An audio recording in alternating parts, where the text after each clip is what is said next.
네, 먼저 AI 신약 개발에 대해서 발표하게 된 김대현입니다. 먼저 저는 일단 이번 발표를 준비하면서 전반적으로 어떤 기업이 있고 이런 걸 설명하는 것도 사실 좋긴 한데 이 기업들이 여태까지 많이 보여준 것도 없고 다양한 이제 리미테이션들이 있었기 때문에 사실 AI 신약 개발이 개념이 정확히 뭔지 그리고 어떤 역사를 통해서 조금 이루어졌는지 지금은 어떤 정도 상황이 있는지 이걸 좀 전반적으로 조망해 보려고 노력을 했습니다. 그래서 일단 전반적인 그림을 먼저 보고 AI 기반으로 이제 신약 개발에서 히트랑 리드 두 가지를 어떤 식으로 개발하고 이거를 임상 1, 2상까지 넣는지 이런 전반적인 과정들을 먼저 살펴보고 그 다음에 이제 바이오마커를 어떻게 활용하는지 혹은 이제 기타 다른 AI 기술들을 어떻게 신약 개발에서 활용하는지를 간단하게 다뤄보려고 합니다.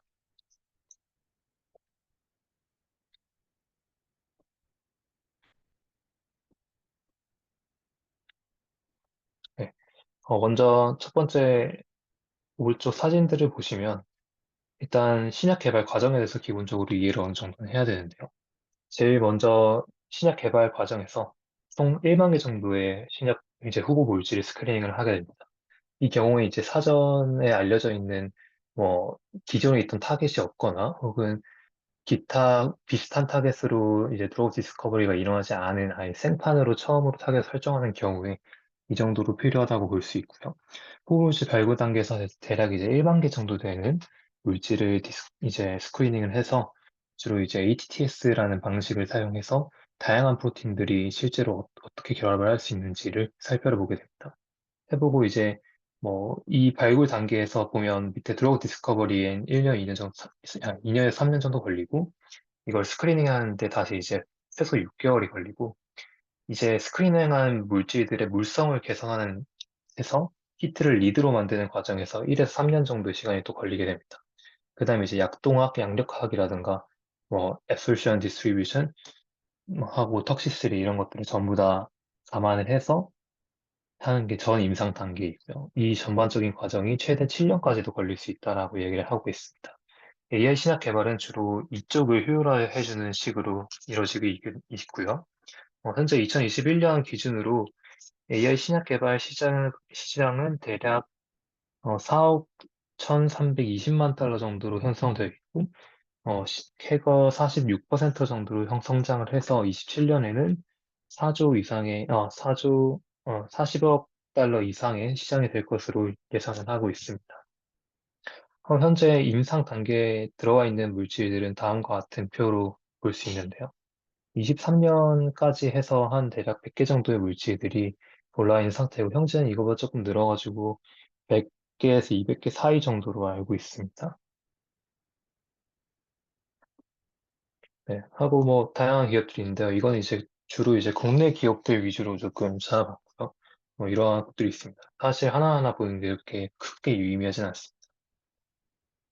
네, 하고 어떤 방식으로 그러면 AI가 후 물질을 발굴하는가에 대해서 간단하게 설명을 좀 드리도록 하겠습니다. 가장 먼저 이제 AI 신약 개발을 하는 과정에서 근본적인 프로세스를 설명해 보자면 뭐 기존 방법론은 이제 실험을 통해서 어피니티라든가 적합성을 확인을 했어야 됐어요. 하지만 이제 이런 데이터를 기반으로 딥러닝이나 스트럭처럴 시뮬러리티를 확인해서 이제 뭐 리버스 도킹이라는 방식이 있는데 그거를 쓰거나 혹은 스크리닝을 하는 방식으로 이제 물질을 탐색을 하게 됩니다. 여기는 다양한 이제 정보들이 들어가게 되는데 그거는 기존에 이제 쌓인 어피니티에 대한 자료들이라든가 물성에 대한 자료들 혹은 이제 다양한 오믹스에 대한 데이터들 뭐 제노믹스부터 에피제네틱스 뭐 제네틱 RNA 트랜스크립션 단계에서의 데이터들 혹은 이제 프로테오노믹스 같은 사전에 이제 알려져 있는 오믹스 데이터들을 종합해가지고 타겟 물질을 만드는데 이제 사용을 하게 됩니다. 그럼 이제 역사를 처음으로 좀 돌아가서 살펴보게 되면 가장 먼저 이제 AI를 신약 개발에 활용하고자 하는 기업은 슈레딩거라는 기업입니다. 이제 이거는 미국 뉴욕에 본사를 두고 있고 1990년에 설립돼서 2020년에 나스닥에 상장된 기업입니다. 그래서 정말 초기부터 이제 업을 영위해온 기업인데 슈레딩거의 이 소프트웨어는 이제 방금 말씀드렸듯이 약물 발굴 단계에서 연구 시간과 비용을 줄이는 데 초점을 좀 많이 뒀어요. 그래서 말씀드렸듯이 이제 히트를 만들고 이걸 이제 선도 물질로 만들고 이후에 이제 물성을 추가해서 후보 물질까지 만드는 이 전반적인 과정을 효율화하는 데 초점을 좀 많이 뒀던 기억입니다. 보시다시피 90년대부터 시작했기 때문에 이 당시엔 뭐 알파폴드 이런 것도 없었고 해서 몇 가지 리미테이션들이 있었어요. 근데 첫 번째로 이제 어쨌든 이 후보 물질 발굴 단계에서 가장 사실 버든이 많은 것은 단백질 구조를 정확히 알아야 되는 건데, 이거는 이 부분을 효율화하는 데는 컴퓨팅 파워도 많이 부족했고, 모델도 많이 부족했습니다. 그래서 결국에는 기존에 있던 그 단백질 구조 시뮬레이션 방법론인 이제 엑스크리스탈로그래피라든가 NMR 같은 방식으로 구조를 어차피 분석을 해야 됐고, 뭐 그 다음에 이제 다시 이 구조를 이제 라이브러리에 올려가지고 기존 거랑 좀 대조를 해보고 이런 과정들을 어차피 거쳐야 되기 때문에 본질적으로 시간을 많이 단축시키지 못했다는 문제가 있습니다. 그두 번째는 단백질 간의 상호작용 같이 좀 복잡한 계산이 필요한 경우에 정확도가 매우 하락을 하게 돼서 실질적으로는 드러그 디스커버리 단계에서 크게 도움을 주지 못했다고 합니다. 그럼 이제 그 다음에 나온 모델이 저희가 알고 있는 알파폴드인데요.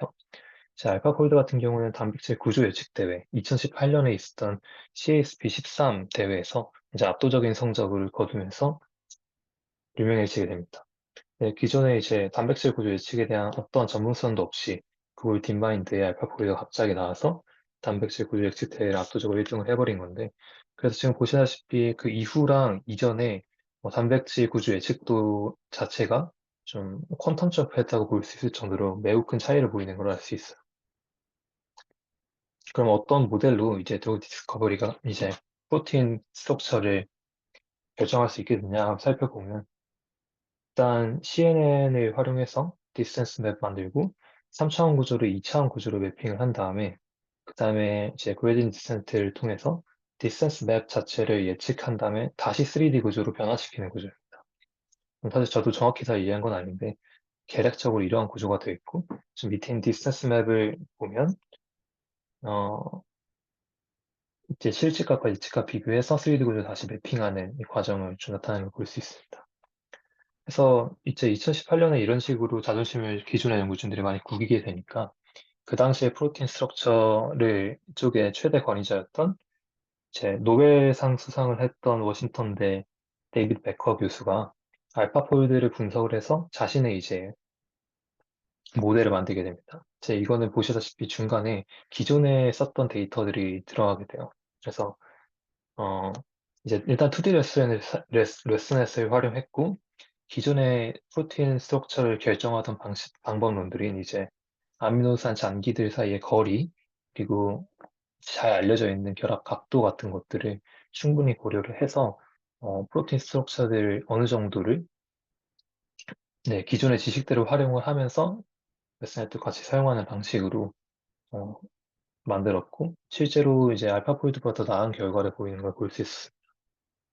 그래서 이제 그 다음 해에 CSP가 결과가 어떻게 되냐면, 사실 베커 팀을 알파폴드2라는 모델이 압도적으로 이기게 됩니다. 이것도 되게 충격적인 사건이었는데, 그럼 알파폴드2는 이제 어떻게 베커 교수가 이제 뭐 AI를 결국 사용했고, 이렇게 기존의 방법들까지 동원을 해서 더 나은 모델을 만들었음에도 불구하고 더 나은 예측력을 보일 수 있었는지 한번 살펴보겠습니다. 참고로 알파폴드2부터는 이제 90점을 넘게 되는데, 90점을 넘게 되면 통상적으로 실제로 엑스크리스탈로그래피로 예측한 단백질 구조와 거의 유사한 수준의 예측도를 보인다라고 할 수 있기 때문에 이때부터는 본격적으로 실험을 대체할 수 있게 되었다라고 볼 수 있겠습니다. 알파폴드2 같은 경우는 다음과 같은 구조를 가지고 있는데, 제 CNN 활용하고 CNN이 아니라 트랜스포머를 활용했다는 가장 큰 차이점이 있습니다. 먼저 로제타가 앞에서 알파포이드를 뺏겼듯이 이제 로제타가 오픈 소스였기 때문에 거기서 사용된 방법들을 여기서도 같이 가져와서 뺏긴 걸 볼 수 있어요. 그래서 뭐 얘네도 마찬가지로 아미노산 엣지라든가 외지드 외지드 사이의 인터랙션들을 충분히 기존의 자료들을 확인하고 기존의 방법들을 같이 동원해가지고 계속적으로 피처를 익스트랙션하는 방식으로 모델을 만들었습니다. 그래서 이거를 했었다는 게 첫 번째, 그리고 CNN 대시에 그 당시에 이제 핫했던 트랜스포머를 활용했다는 점, 여기서 어텐션이 활용이 됐어. 그래서 이 두 가지를 조합을 했더니 제 90점의 성적을 맞을 정도로 훌륭한 알파고드 2라는 모델이 나타나게 됩니다. 그래서 앞에서 말씀드렸듯이 엑스 크리스탈로그래피에서 예측한 구조와 거의 맞먹는 수준의 거를 알 수 있게 되고 더 대단한 점은 이제 구조 예측을 할 뿐만 아니라 프로틴 인터랙션 자체도 예상을 할 수 있게 되었다는 점이 특이한 점입니다. 그래서 단백질 사이의 이제 인터랙션 혹은 단백질과 케미컬 사이의 상호작용을 예측하는 능력을 가지게 됐기 때문에 이를 통해서 실제로 신약 개발에 도움을 많이 줄 수 있게 됐다라는 점이 이제 알파고ld2가 혁신적이었던 부분입니다. 그럼 어떻게 되냐? 사실 이제 제약 산업을 공부해 오신 분들은 당연히 아시겠지만, 어, 이제 스몰 몰레큘, 이제 500 달턴 아래 분자량을 가진 프로틴들을 주로 활용을 하는 스몰 몰레큘 기반의 약들이 있고, 최근에 이제 시장의 50% 정도는 주로 항체 신약들, 이 주도를 좀 많이 해오고 있었어요. 그래서 항체 같은 경우는 스몰 모레큘보다 훨씬 크고 인터랙션 하는 것도 많기 때문에 AI 모델이 이제 항체들 사이의 인터랙션 혹은 항체랑 프로틴 사이의 인터랙션을 제대로 분석을 하는 거는 되게 어려운 일로 생각이 됐습니다. 하지만 알파포드 2부터는 어느 정도는 이걸 할 수 있게 되었고 그 이후에 나온 모델들은 알파포드 2보다도 더 좋은 성능을 보이기 때문에 결국에는 이제 지금 실제로 제약 산업이 굴러가는 핵심 모달리티인 이제 안티바디에 대해서도 같이 호흡 물질을 발견하는 데 도움을 줄 수 있게 되었다는 점이 가장 큰 이제 브레이크스루 중에 하나라고 볼 수 있겠습니다. 그래서 이제 안티바디뿐만 아니라 이제 RNA 진 테라피 같은 것들, 이제 이런 것들에 대해서도 다양한 모달리티로 이제 호흡 물질들이 발굴이 되고 있는 상황이고, 다양한 기업들이 있는데 이제 슈레딩거, 버전, 엑센시아, 앱셀라 같은 것들 좀 잘하고 있다고 볼 수 있겠습니다. 전에 이 관련된 표는 보여드린 바가 있는 것 같은데, 리커전의 파이프라인이 지금 가장 앞서 있는 것처럼 보이지만 2상이랑 3상 같이 하고 있기 때문에 그렇고, 아직 2상도 안 끝났다. 그래서 지금 데이터가 별로 좋지 않은 것으로 생각이 되고, 다들 고만고만한 상황이라고 생각해 주시면 될 것 같습니다.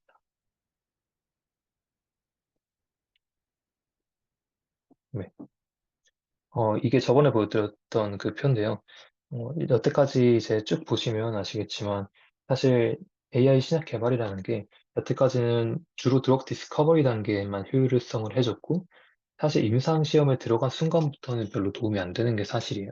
그래서 기존에 있던 AI 기반 신약 개발사들이 왜 실제로 페이즈 2로 넘어간 물질이 없냐라고 하면, 오히려 이제 페이즈 1, 2, 3를 수행하는 능력, 그리고 단순히 AI로 드로그 디스커버리하면 잘하는 게 아니라 어떠한 이제 적응증을 선택할지라든가 이런 거에 대한 노하우가, 실험 설계 같은 노하우가 많이 부족했기 때문이 아닌가라는 생각을 사실 많이 하게 돼요. 그래서 이런 것 때문에 파트너십도 많이 맺긴 하지만 이제 대형 제약사들과 실제로 파트너십을 넘어서 M&A까지 되는 경우는 더더욱 적기 때문에 이런 것들을 종합적으로 생각해 봤을 때 AI 신약 개발이 분명히 어느 정도는 리드 타임을 단축시켜 줄 수 있지만 실제로 신약 개발에 아직 혁신적인 변화를 이끌었다냐라고 물어보면 아직은 그렇지 않다라는 결론을 낼 수 있을 것 같습니다. 이제 아까 말씀드렸던 곳들 중에 인실리커 같은 경우는 이런 식으로 얘기를 하고 있는데, 이제 젠트리라고 자기네들의 모델이 있고, 새로운 이제 화합물 도출해서 실제 합성 연구를 통한 효능 평가해서 타겟 물질을 발굴하는데 21일 정도 소요하고 검증까지 25일 해서 총 46일 만에 기준은 한 5년까지 걸릴 수 있는 프로세스를 단축했다. 라고 이야기를 하고 있는데 이건 약간 보여주기식이라고 할 수 있겠습니다. 이제 오른쪽에 있는 갤럭스 같은 경우는 국내 서울대 화학부 석차학 교수님이 이제 파운딩 하신 곳인데 이것도 비슷한 일들을 하고 있는 걸 볼 수 있습니다. 이제 좀 특이할 점은 오른쪽에 보시면 톡식시티라든가 노벨티 같은 것들이 들어가 있는 게 볼 수 있는데, 드러거빌리티라든가 이런 것들이 사실 기존 제약에서 그냥 후보 물질 스크리닝 할 때 되게 중요하게 보는 요소들 중에 하나인데, 특히 이제 앞에 AI 신약 개발사들의 문제점으로 지적되는 것 중에 하나가, 어, 이제 AI 신약 개발을 한다는 것의 장점은 주로 빅파마가 아닌 이제 중소바이오텍들이 정말 돈과 시간을 많이 들여서 다양한 아예 새로운 타겟을 타겟하는 프로틴을 발굴을 하는 게 거의 불가능에 가까운 일이었기 때문에 정말 많은 펀딩이 또 필요했고 이런 것들을 좀 어떻게 보면 민주화시켜 줄 수 있는 그런 방법이 되지 않을까라는 기대가 있었어요. 하지만 실제로 이들이 이제 내놓은 물질들이 노벨티 자체가 그렇게 높지가 않았습니다. 무슨 말이냐면 기존에 생각해 봤을 때 주업을 하다고 생각됐던 것이나 혹은 기존 리서치들이 조금 선행 연구들이 있거나 선행된 약물이 있는 것들 위주로 이 친구들이 약을 만들었기 때문에 이렇게 되면 실제로 AI 디스커버리가 어떤 이점을 줄 수 있는가에 대한 회의나 의구심이 조금 있는 상황이었다고 알고 있습니다. 그래서 최근에 좀 대두되는 컨셉은 당연히 드로거빌리티 같은 것도 난이도가 높기 때문에 중요하지만 너블티에 대한 니즈가 좀 높아지고 있는 상황이라고 저는 이제 리서치하면서 좀 찾아본 것 같습니다. 이외에도 사실 신약 개발이 뭐 구조를 저희 드로그 디스커버리 단계만 있는 건 아니기 때문에 재미있는 회사를 하나 가져왔는데 이건 이제 본인들의 파이프라인인 약들이 있어요. 이제 R200, 300 뭐 이런 약들이 있는데 여기에서 이제 페이션 스트래티피케이션을 하기 위해서 어떠한 바이오마커를 사용할 건지 여기에서 이제 AI를 활용하는 기업이었어요. 그래서 기존 이제 타겟 테라피 같은 거 잘 반응하는 환자분들을 선별해서 임상 설계를 하는 게 되게 사실 중요하잖아요. 그래서 주로 이제 여태까지는 쥔 뮤테이션이 이 사람이 어떤 게 있냐 이런 것들로 스트래티피케이션을 많이 했는데 이 회사 같은 경우는 이제 알토니로 사이언스라는 곳이고 최근에 IPO를 위한 S1 필링 진행했던 곳인데 행동, EEG 데이터 혹은 수면 데이터 같은 걸 종합해서 바이오마커를 써서 ADHD, 우울증, 스키조프레니아 같은 파이프라인에 대한 약들의 동반 진단으로 활용하고자 하는 곳입니다. 그래서 데이터들을 실제로 보면 EEG 기반 혹은 커그니티브한 것들은 어느 정도의 유의미한 성적을 달성하고 있다고 주장을 하고 있는데 사실 깊게 들어가면 이게 실제로 얼마큼 유의미할 거냐라는 부분은 사실 좀 의문스러운 구석이 있긴 합니다. 하지만 이런 식으로 바이오모커를 활용해서 임상 성공률이나 디자인을 개설하는 이제 시도도 많이 실제로 이어지고 있고, 루닉 같은 경우도 이런 곳을 그래서 루니스코프를 활용하고자 생각을 하고 있는 걸로 알고 있습니다. 그래서 이런 식으로 다양하게 AI가 제약 산업에 사용이 되고 있는데, 이외에도 이런 정말 다양한 기업들 존재하고, 누머리컬 모델 같은 경우는 이제 실험실 내에서 데이터를 활용해서 표현을 하고자 했는데 이것들의 결과는 좋지 못했던 걸로 알고 있습니다. 하고 의외로 사람들이 잘 모르지만 사실 NLP 기반으로 제약 리서치 쪽을 효율화하는 기업들이 또 상당히 좀 시장 자체가 크고 또 중요해요. 왜냐하면 석박급의 인력들이 실제로 거의 노가다에 가까운 일들을 하고 있는 이제 경우가 많기 때문에 이쪽 시장 자체도 크고 자동화에 대한 수요도 되게 많은 편입니다.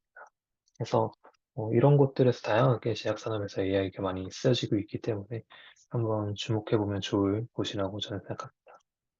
이상 발표 마치겠습니다.